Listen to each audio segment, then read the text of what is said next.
Bismillahirrahmanirrahim. All praise belongs to Allah, the most merciful, the most wise. Peace and blessings be upon our beloved Prophet Muhammad, the best example of a husband, a leader and a servant of Allah. The dream versus the reality. Today everyone talks about marriage. Social media shows us beautiful wedding photos, luxury venues, smiling couples. But few talk about what comes after the wedding. My brothers and sisters, the wedding is just one day. The marriage is a lifetime. We dream of the perfect spouse, the perfect life. But how many of us ask the real question? Am I ready for marriage in the eyes of Allah? Because marriage is not just about love or companionship, it is a covenant with Allah. It's a spiritual, emotional, and moral responsibility. Marriage begins with intention. The Prophet said actions are judged by intentions. Bukhari and Muslim. Before seeking a spouse, ask yourself, why do I want to get married? Is it to please my family, to escape loneliness, or is it to complete half of my faith and live in obedience to Allah? If your niyyah intention is pure, Allah will bless your marriage with peace. But if your intention is selfish, even the most beautiful spouse cannot bring you tranquility. Marriage is not about finding someone perfect. It's about becoming someone worthy. Allah says in the Quran, good men are for good women, and good women are for good men. Surah An-Nur 24, verse 26. So before asking for a righteous spouse, ask yourself, am I righteous enough to be the one they are praying for? Marriage is an act of worship.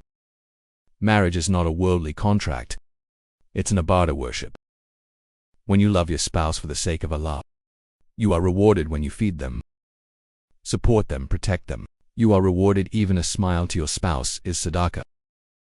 The Prophet said, the best of you are those who are best to their wives, and I am the best among you to my wives. Tamidi, our Prophet, never shouted, never insulted, never raised his hand in anger. He led his household with mercy. He helped with chores, mended his clothes, and treated his wives with dignity and compassion. So if you want a successful marriage, follow his sunnah, not the social media trends. Love alone is not enough. Love is important. But love without taqwa, God consciousness, fades away. Because in marriage, there will be days of joy and days of pain. There will be misunderstandings, financial struggles, health issues, and emotional storms. It is taqwa that reminds you, I will be patient for the sake of Allah. It is a man that whispers, I will forgive because Allah loves those who forgive. Marriage is not about who is right. It's about who is humble enough to make things right. Allah tells us in the Quran, and among His signs is that He created for you spouses, that you may find tranquility in them, and He placed between you love and mercy. Surah Ar-Rum 30:21. Did you notice Allah didn't say passion or romance? He said love and mercy, because real marriage is built on Rahmah. Compassion when things get hard, patience when things go wrong, and understanding when your spouse falls short. Preparing for marriage spiritually. If you're not married yet, this is your time to prepare, not by looking for the one, but by becoming the right one. Does He work on your relationship with Allah? Because if you cannot stay loyal to Allah, how will you stay loyal to your spouse? Does He control your anger? Because one harsh word can destroy what took years to build. Dizzy. Lower your gaze, because those who cannot guard their eyes before marriage will not guard their hearts after marriage. Does He strengthen your character through patience, humility, and forgiveness? Because marriage will test all of these. When you're already married, for those already married, remind yourself your spouse is not your enemy. Shaitan is. He promised Allah that he would break families apart, that he would sow hatred between husband and wife. Every time you argue, every time you shout, every time you withhold love, remember Shaitan is celebrating. But when you forgive, when you say, I'm sorry, when you pray together, Shaitan cries. So don't let your ego destroy your home. Learn to say, let's start again for the sake of Allah. The real test marriage will expose your weaknesses, your patience, your manners, your priorities. Sometimes Allah gives you a difficult spouse, not to punish you but to purify you, to teach you humility, gratitude, and selflessness.